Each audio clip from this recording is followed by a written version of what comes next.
we got some more questions on box building. One of the questions was, what if I only have round ports? Well, first of all, if you can help it, you want to use an L port, slot port, just because it's a more efficient use of the space. It's not either or air efficient, right? Like acoustically efficient as a round port versus a slot port. Remember that air is a fluid, and so it doesn't really care what shape the port is. It doesn't care what shape the enclosure is. It doesn't matter. All it does is it knows how heavy the air is, and it's going to react to whatever that is. You'll also notice that if you go down south in the summer, the air is heavier because it's filled with humidity. It's filled with water, which makes the air heavier. You'll also notice a difference in performance when it's cold. The air is also heavier. So, and then also, when you go out to someplace like Arizona where it's hot and dry, the enclosure and the whole system will respond differently. So, but that's just, again, that's because of how heavy the air is. Now, one of the things is the woofer senses is the volume of air. And again, that goes back to relatively how heavy is the air within the box? How squishy is it? How much cushion or back pressure does it provide? You see what I mean? It's basically an air spring, air suspension. So, but I wanted to show you how to compute. There's a that shitty box that was made out of old desk furniture that I said was it's particle board. It's like 5/8, which ends up being 0.625 ish, if I remember right. Let me hold on. 5 divided by 8. 0.625. And so I measured the inside dimensions of the box to figure out what size port we would need to add, or ports we would need to add in order to make them a ported box. Well, if you just measure the inside dimensions, what you end up with is was a 15 by 15.5 by 16.5. And so that ends up being, I think it was 3,800 cubic inches. And then what you do is divide by what a cubic foot is, which is 1728, which I think is 144 times 144. So you divide by 1728, and 1728 gives you the number of cubic feet. And it comes out to about 2.2. I just shaved, we were using 0.75 as the number for the wood. I was like, no, that's not right. So we go to 2.3. Now we're at 2.3. All right. So now I have to calculate what, let me pull it up real quick. Where's my talk to text?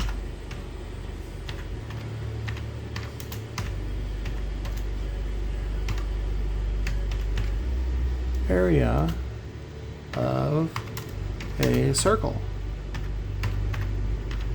which is A equals pi r squared.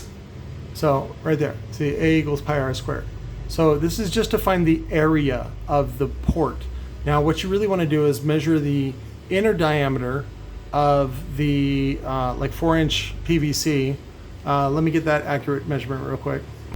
So this is from Charlotte Pipe, which probably has the national contract for Home Depot. And this is actually the end of it. So this coupling is enlarged. Let me focus. Is enlarged to fit the next pipe. You can actually use this piece if you wanted to. The calculation is going to be off very slightly, but it'll be fine. So, but let me measure the ID. This is like what, 1/8 inch? Yeah, 1/8 inch wall. So hang on. Okay, so the wall is right around 2 millimeter. I measured 2.1. And what's funny is oftentimes you'll find out that when the manufacturer is making stuff, they actually use metric as well, because a lot of times it's cheaper to buy the tooling from China, ship it to our factories here, and then process it. Also, there's only like 2 PVC manufacturers in the U.S., maybe 3, maybe like a small one that does like secret work for the government or some shit like that. But the inner diameter we're getting is 4.04, which it probably comes out. Let me see what it says metrically. No, it's 102.6, but we'll stick to inches. Again, you can use the formula for whatever standard you're using. So because the pi r squared, which is you just take the half of the inner diameter, which is the radius. So we will do, let's do 4 inches. Let's just round it out. So 2 inches. So then you do 2 times 2, right? Because 2 squared is 4. And so then you do 4 times pi, which is just use 3.14 times 4. You end up with 12.56. So then now that's your area. That's not your total volume. So then what you do is, depending on how long it is, that's going to determine your volume. But if I go back to the formula, so now we know what the area should be per 4-inch port. Okay. Now this is not the volume displacement, which is just a slightly larger, but I don't think it's worth really calculating, but that's just my opinion. Typically you want to be off by about 10% overall. I remember Rockford under RTTI, they used to have this little graph that you could follow, and it was like you just create your length versus your height or whatever versus tuning frequency, and it came out to like a logarithmic curve on a graph, and then whatever it was, you just added 10% just for fudgery, because you want to err on the side of lower, meaning like if the length they're calling for is 10 inches, you want to just add an inch for 11. It's better to err on lower than it is higher. You see what I'm saying? So, because higher, you're going to notice, you go, oh, this sucks, and it's harder to add an inch than it is to subtract an inch. Does that make sense? So, but all right, so let's do the calculation. So port width, let's just do. I have this all tuned up to get. These specs are actually the outer dimensions, and this happens to be like a 12 box. So I'm just calculating for per chamber. And so I added a little bit of the extra from the original numbers so that I could, work with this to number one, verify that this is the correct volume that I've already calculated, which is true. And so now I got to sit there and play with the width of the port to find out what it's supposed to be. So let's start out with a 1/2 inch port, and right there it shows you square port area 7.8. And we're going to look for 12.56. So again, you can just go in there and play with it. Square port area, that's is that 1.5 cubic feet? No. Let's do, oh, that's 0.1, sorry. Let's do 1 inch. So 1 inch gives us 15.75 in port area, so it's going to be under an inch. So what's great about having this 2 decimal, actually we'll go with 0. We can have 2 decimals. We can get really exact if you wanted to. The only problem is then you have to get really exact on your cuts. But that's fine. Actually, no, you don't, because it's a cylinder. It's already pre-made, so it's going to be fine. That's going to just affect the volume depending on what frequency we want to port to. So let's try 0.85, 13, 12.6. That is what we're looking for. So that's fine. Actually, we can go a little bit more accurate. 795, 12.52. Hey, that's even better. We'll go, and we went 3 decimals though. What did we say? 6, 12.53.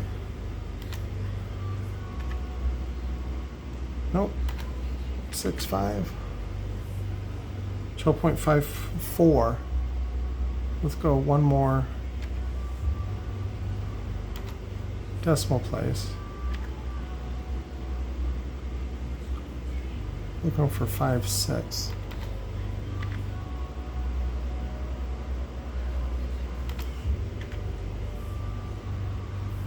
Here's 5.5. 12.55. 12.56. Good enough. Go down 1. No. We'll do that. So 12.56, that's going to equal our exact port. Not that you have to be really exact, because it's the way that it affects it acoustically. It's just a good guess. So you just want to make the best guess you can. Now, at our present port length, which is just this side piece, the FS, the tuning frequency is at 27 hertz. So let's shorten that. So the way that you shorten that is you can actually, because we can't go any shorter than this, well, there's a couple ways to do it, which is one, you can change the shape of the box so that this side is shorter. That's one way. I think another way would be to, let's double the width. So we're dealing with, let me see if that works. That's what I'm remembering in my head, but we'll see. 0.7975 times 2. Now, doubling our port width is basically doubling your port count. Does that make sense? Okay, so that's going to be 1.595.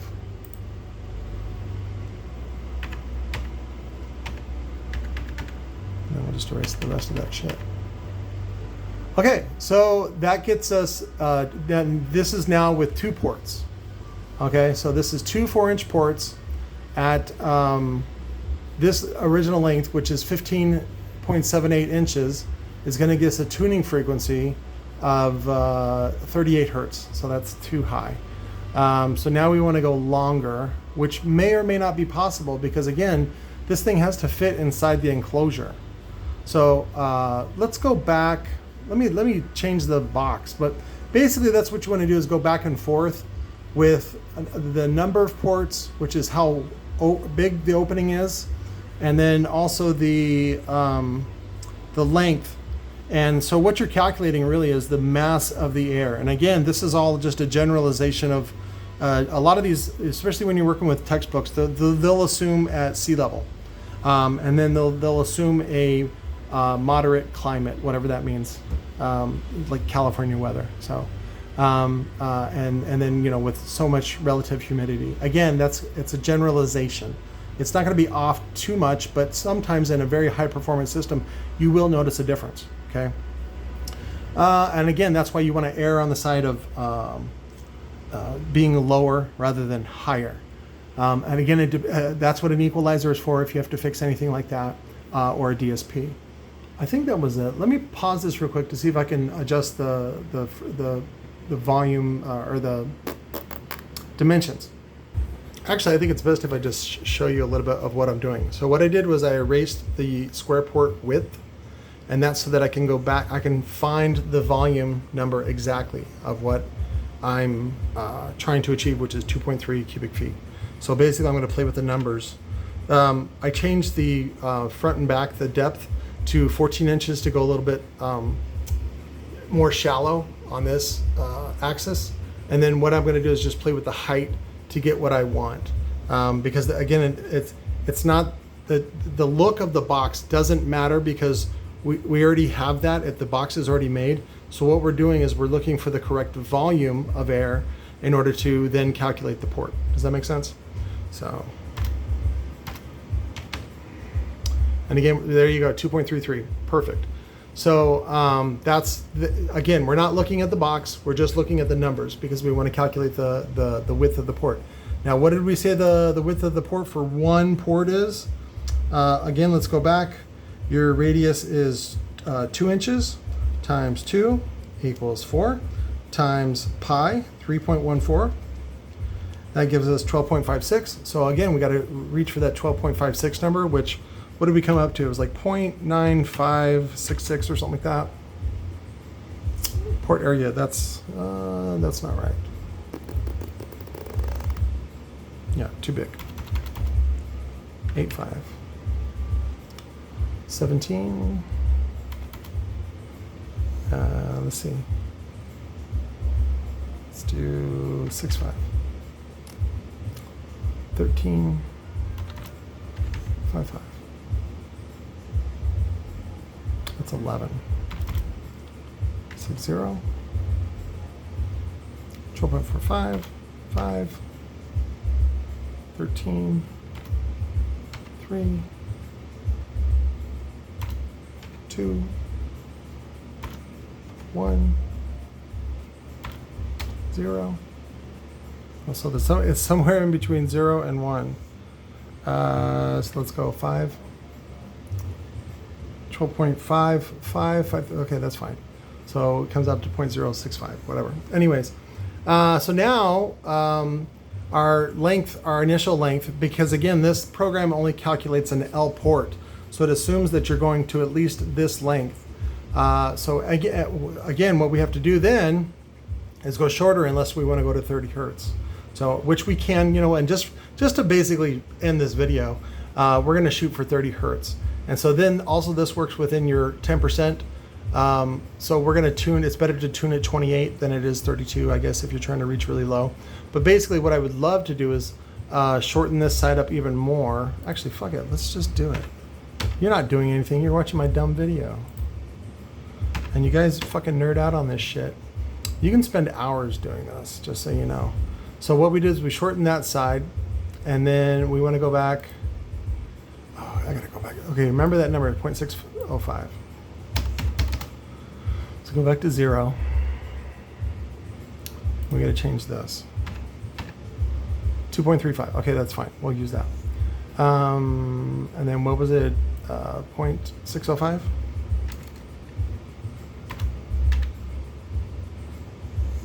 And that gives us 13.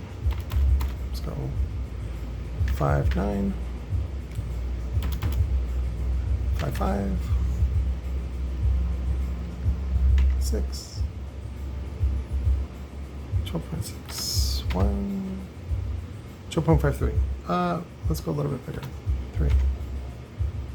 What's funny is I'm fine with these numbers. I'm the only reason why I'm getting it exact is because I know a lot of you guys have OCD.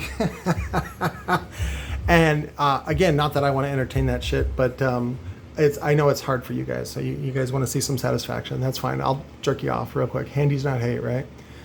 So now we're at basically 31. I like to round up, even though it's 30.4.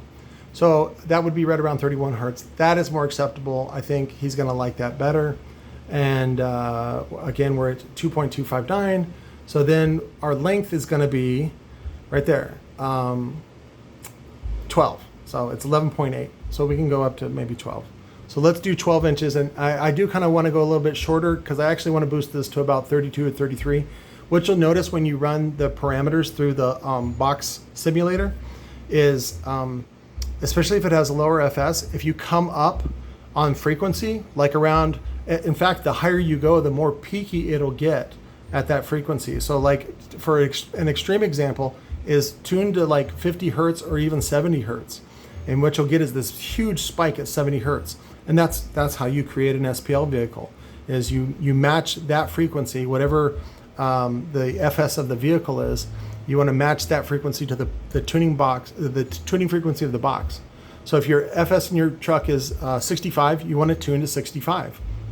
And then what you'll end up having is really, really efficient at 65 hertz, especially because the resonant frequency of your vehicle is 65 hertz. So it's like two waves coming together in the ocean.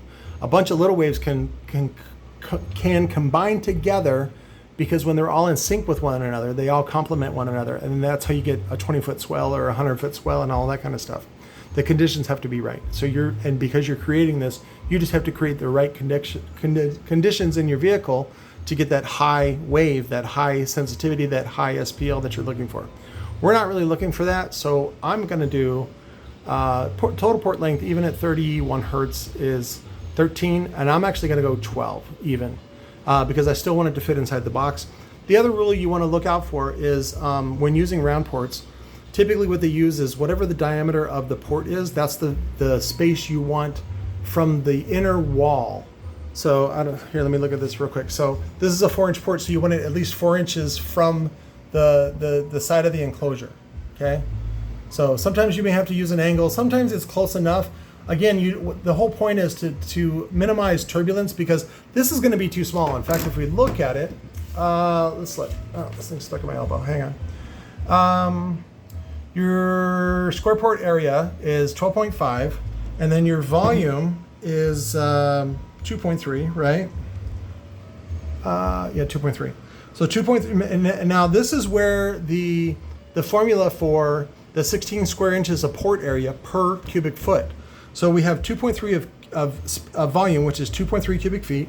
We multiply that by 16, and we get 36.8. So you want to have about 37 square inches of port area to prevent chuffing.